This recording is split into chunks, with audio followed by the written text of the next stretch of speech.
Yan oh. May ano piyata party ngayon. May mga ano dito. Ang ganda. Palaruan ng mga bata. Palaruan ng mga bata, guys. Ngayon lang ako nakasilip.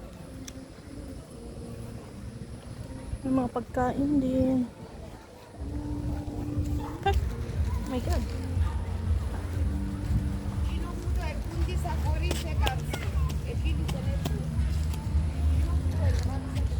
Oh my goodness.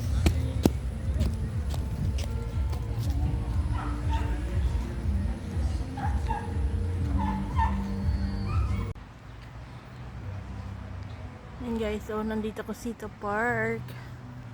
Tawag nila dito guys Sri Lanka Park dahil maraming mga taga Sri Lanka nagtatambay dito guys. So ayun, nakikita nyo ba guys yan?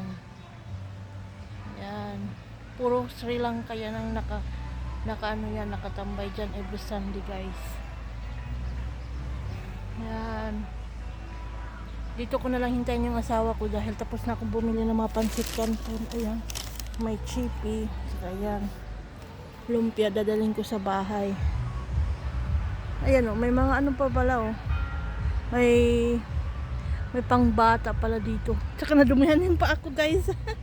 Yan, nadumihan yung pa ako. Kasi malapok dun eh. Ayan. Maganda pala dito eh. Ngayon lang ako nakatambay dito guys. Dati nung mag-boyfriend girlfriend pa kami ni Livy, dito kami nagtambay muna bago ako pupunta ng bahay ng amo ko pagkatapos ng day off, pagkahapon na. May mga ano din doon oh, may mga ano ba yun? Mga langgam, mga ibon. Pero mamaya na napagod ako, kakain ako dito guys. May binili ako dito. Ayan. Dali guys, mahirap.